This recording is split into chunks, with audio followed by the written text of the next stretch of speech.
Bonjour et bienvenue dans notre nouvelle vidéo règles. Aujourd'hui je vous présente Monkey Clash, un jeu de cartes pour les 7 ans et plus qui se joue de 2 à 5 personnes pour des parties d'environ 20 minutes. Dans ce jeu vous jouez des tribus de singes qui se battent pour les fruits de la jungle et le gagnant sera celui qui récolte le plus de points.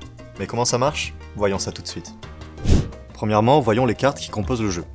On a d'une part les cartes singes et d'une autre les cartes jungle. Chaque joueur possède la même main de 10 cartes singes qu'on peut différencier par leur couleur. On dira que chaque joueur appartient à une tribu différente. Cela comprend 2 gorilles, 3 chimpanzettes, 3 bébés babouins, un papy babouin et un Wistiti. Votre but, c'est de collectionner des cartes jungle pour marquer des points en fin de partie. Elles représentent généralement un fruit. Pour commencer, chaque joueur prend les 10 cartes singes de sa tribu en main. Pour une première partie, vous pouvez mettre la carte papy babouin de côté. Ensuite, prenez la pioche de cartes fruits et mélangez-la. Une fois fait, placez-en une face cachée au centre de la table. A chaque tour, vous en rajouterez une à cette pile qu'on appellera la pile de fruits mystères. Placez la pioche à côté du jeu. Et enfin, placez une carte fruit par nombre de joueurs autour de la pioche de fruits mystères. A chaque tour, vous choisissez une des cartes singes de votre main et placez la face cachée devant vous. Une fois que tous les joueurs ont leurs cartes prêtes, criez Monkey Clash tout en retournant vos cartes en même temps. Une fois les cartes révélées, plusieurs cas de figure peuvent se présenter. Les singes vont être partagés en 3 catégories, les bossas, les lousas et les brutas. Et, sauf exception, les fruits vont être partagés en fonction de 2 facteurs. La puissance de la carte jouée et la catégorie dans laquelle vous tombez. Les bossas seront les premiers à se servir, chacun leur tour, en commençant par celui dont la carte est la plus forte.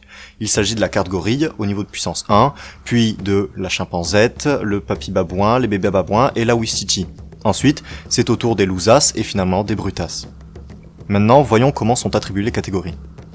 Si jamais 2 joueurs ou plus jouent la même carte, alors se produit ce que l'on appelle un clash. Tous les joueurs qui ont joué la même carte doivent alors frapper la pile de fruits mystères au centre de la table. Le premier à frapper la pile est désigné bossas, tous les autres sont lousas.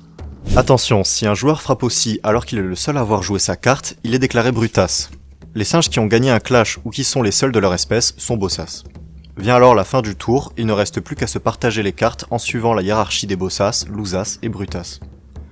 La carte bébé babouin a pour capacité d'avoir un clash spécial. Dans le cas où 2 joueurs ou plus la joueraient, au lieu de devoir frapper la pile de fruits mystères, les joueurs doivent frapper une des cartes face visibles qu'ils souhaitent piocher. Si les joueurs de bébé babouin touchent une carte différente chacune, ils la prennent directement avant le partage des cartes. En revanche, si plusieurs joueurs tapent la même carte, la première personne à l'avoir touchée se sert et les autres deviennent lousas. Le papy babouin, quant à lui, possède une capacité qui permet d'annuler le clash spécial des bébés babouins.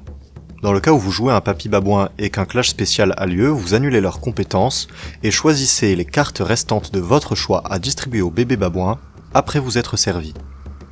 La dernière carte possédant une capacité est la Wistiti. Elle ne pioche pas une carte face visible, mais la pile de fruits mystères entière. Dans le cas d'un clash, la bossas remportera la pile, là où les lousas se contenteront d'un fruit face visible disponible. La partie s'arrête lorsqu'il ne reste plus qu'une carte dans la main des joueurs. Il est alors temps de compter le nombre de points pour déclarer un vainqueur. Pour ça, on va séparer les cartes récoltées en 2 catégories. D'abord, les cartes jungle classiques ou fruits qui comprennent donc les 2 cerises, les 7 mangues, les 5 pastèques, les 7 caramboles, les 3 grenades, les 5 ananas et les 3 noix de coco. Pour ces cartes, seul le joueur qui possède la majorité d'un même type remporte le nombre de points marqués sur la carte. Par exemple, le joueur avec le plus de cartes pastèques aura 4 points. Dans le cas d'une égalité, aucun des joueurs ne récolte 2 points. Maintenant les cartes spéciales. Voyons leurs effets. La cacahuète compte comme une carte jungle classique de votre choix. Vous pouvez donc l'utiliser pour gagner la majorité dans un cas d'égalité avec d'autres joueurs. Cet effet n'est utilisable qu'une seule fois. Les bananes donnent 3 points sans condition de majorité. Les cartes des statuettes des 3 sages comptent comme une carte fruit, c'est donc celui qui en possède le plus qui remporte les 10 points. Et vous pouvez utiliser la carte cacahuète pour remporter la majorité. Pour finir, les cartes guêpes ne valent aucun point. À moins que vous ne possédiez une carte bourdon, dans ce cas-là, les guêpes valent 1 point chacune. La carte reine des guêpes, quant à elle, fait perdre 1 point. À moins, encore une fois, que vous ne possédiez la carte bourdon. Dans ce cas, le malus se transforme en un bonus de 2 points. Et voilà pour les règles de Monkey Clash. Vous êtes fin prêt pour votre première partie. Surtout amusez-vous bien.